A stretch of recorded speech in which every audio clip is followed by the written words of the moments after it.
welcome back to my YouTube channel.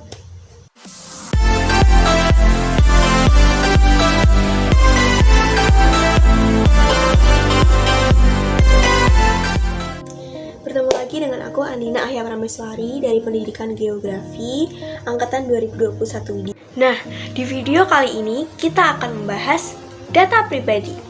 Nah, sebelum kita masuk ke materinya, kalian tahu nggak sih apa itu data pribadi? Kalau kalian belum tahu, mari kita simak video kali ini.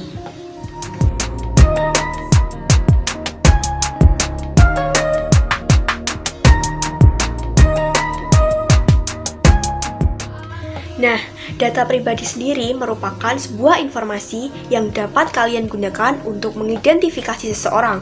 Contohnya seperti nama belakang, nomor identitas, rincian SIM, dan informasi mengenai data pribadi kalian yang mungkin kalian miliki. Nah, data pribadi sendiri itu bermacam-macam ya, seperti nama, akun bank, kemudian ada data atau informasi-informasi pribadi kalian yang mencakup tidak hanya di media sosial saja, tetapi bisa mencakup data-data kalian di catatan sipil oleh negara, seperti itu.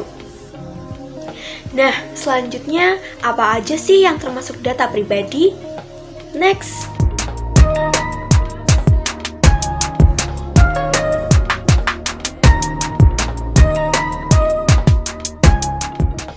Nah, data pribadi itu ada dua jenis loh. Yang pertama ada data pribadi yang bersifat spesifik, dan yang satu lagi adalah data pribadi yang bersifat umum.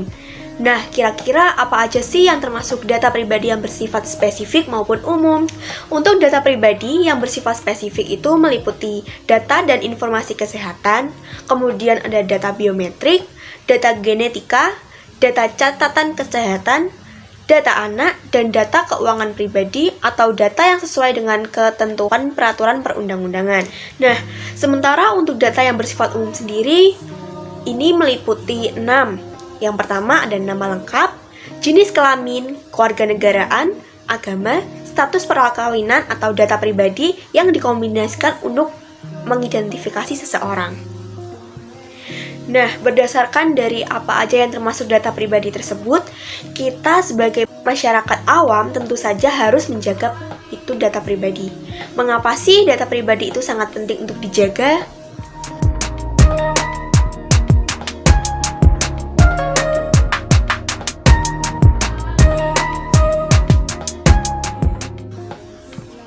Nah, yang pertama, alasan mengapa data pribadi perlu dijaga itu yang pertama adalah mengurangi adanya intimidasi online terkait gender. Nah, menurut beberapa tokoh, intimidasi online terkait gender ini menyebutkan bahwa data pribadi berupa jenis kelamin patut untuk dilindungi untuk menghindari kasus pelecehan seksual dan pendurungan atau bullying secara online. Kemudian, perlindungan terhadap data penting dilakukan agar untuk menghindari ancaman kejahatan dunia maya termasuk kekerasan berbasis gender online atau KGBO. Nah, yang kedua adalah penyalahgunaan data pribadi oleh pihak yang tidak bertanggung jawab.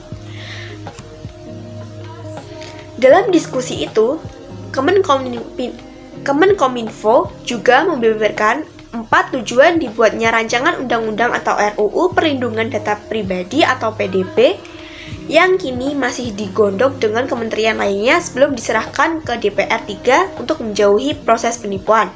Nah, yang keempat yakni ada menghindari potensi. Nah, yang keempat menghindari potensi pencemaran nama baik. Kemudian yang kelima ada hak kendali atas data pribadi. Alasan terakhir, secara global kita memiliki kontrol atas privasi data pribadi kita. Hal itu sudah dijamin dalam Deklarasi Universal tentang Hak Asasi Manusia tahun 1948 pasal 12 dan Konvensi Internasional tentang Hak Sipil dan Politik atau ICCPR tahun 1996 pasal 17. Indonesia pun sudah meratifikasi keduanya, jelas Samuel. Pertama, menurut Samuel, data pribadi termasuk hak asasi dan privasi yang tercantum dalam Deklarasi Universal Manusia tahun 1948 pasal 12. Data pribadi merupakan aset atau komoditas bernilai tinggi di era big data dan ekonomi digital. Nah, yang ketiga, RUU PDP dimaksudkan untuk meminimalisir pelanggaran privasi, dan yang terakhir, penyalahgunaan data pribadi dan meningkatnya kesadaran masyarakat untuk menjaga data pribadi sendiri. Selanjutnya, kita akan membahas 10 kasus kebocoran data pribadi pada tahun 2022.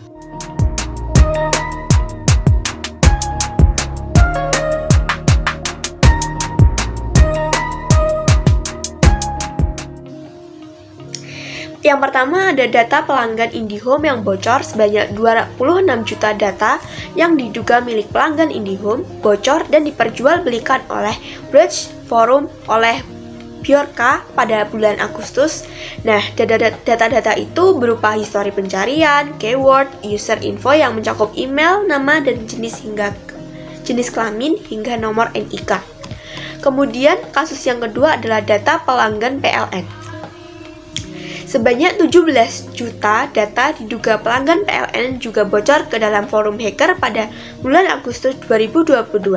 Informasi penjualan data yang bocor itu diunggah oleh akun yang bernama @lolita.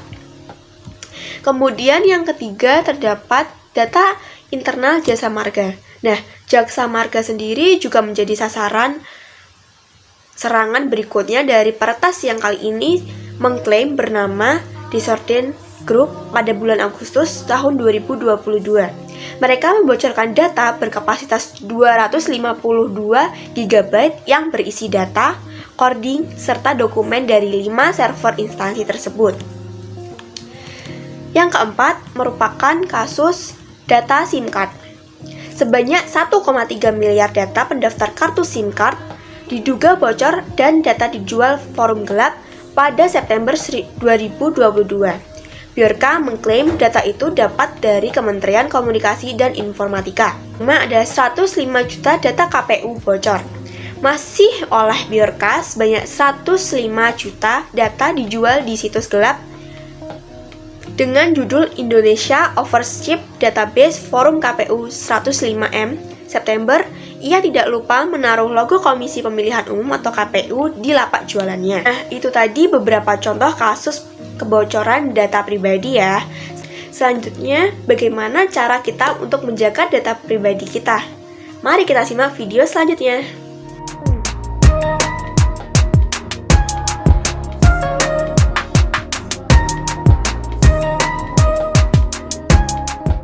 Yang pertama, itu memastikan data itu terenskripsi. Setiap situs memiliki sistem keamanan enskripsi untuk memastikan data terkode dengan aman saat dikirimkan melewati situs website. Contohnya seperti Secure HTTP atau yang disebut dengan HTTPS dari sertifikat SSL. Biasanya, situs yang memiliki keamanan enskripsi data biasanya diketahui dengan alamat situs yang diawali dengan HTTPS. Selain itu, keamanan juga bisa dilihat dengan adanya logo gembok di kiri atas atau di tautan situs. Yang kedua, berhati-hati saat menggunakan jaringan Wi-Fi. Kamu harus berhati-hati ketika sedang berada di tempat umum dan menemukan Wi-Fi yang tidak diakses secara gratis. Jaringan Wi-Fi ini biasa disalahgunakan oleh seseorang yang tidak bertanggung jawab untuk mencuri data pribadi kita. Biasanya menggunakan akses point palsu yang jika seseorang login maka data pribadinya akan tercuri. Hindari akses point yang berpotensi meminta username, password, dan informasi pribadi kalian lainnya. Selanjutnya adalah waspada tautan phishing. Saat ini banyak sekali tautan atau link yang mengatasnamakan instansi atau organisasi dalam beberapa kasus. Link tersebut dapat mengarahkan ke halaman login palsu sebagai jebakan atau mencuri data pribadi. Caranya adalah jangan asal memberikan data pribadi kalian yang ada di situs yang tidak terpercaya. Periksa kembali alamat atau domain situs, contohnya untuk situs pemerintah menggunakan domain go.id. Yang keempat, gunakan password yang sulit ditebak. Password atau kata sandi adalah hal yang paling penting dalam akses login. Oleh karena itu, gunakanlah kata sandi yang sulit untuk ditebak. Hindari penggunaan kata sandi yang menggunakan tanggal lahir ataupun nama. Selain itu, ganti kata sandi setiap 3 bulan sekali. Dan yang kelima adalah gunakan mode incognito atau ketika berselancar. Nah, saat berselancar di internet menggunakan mode incognito atau penyamaran, saat ini kebanyakan browser canggih sudah memiliki mode ini. Di dalam metode ini akan mematikan perekaman data pribadi ketika kalian browsing. Browser tidak akan merekam alamat situs dan laman yang telah dikunjungi. Browser juga tidak dapat merekam data pribadi seperti nama pengguna untuk login, password, juga cas dan cookies dari situs web yang kalian kunjungi. Nah, itu tadi beberapa informasi tentang data pribadi yang kalian butuhkan. Semoga kalian bisa menyimak video tersebut dan juga sebagai pelajaran bagaimana sih data pribadi itu sebenarnya sangat penting di kehidupan kalian.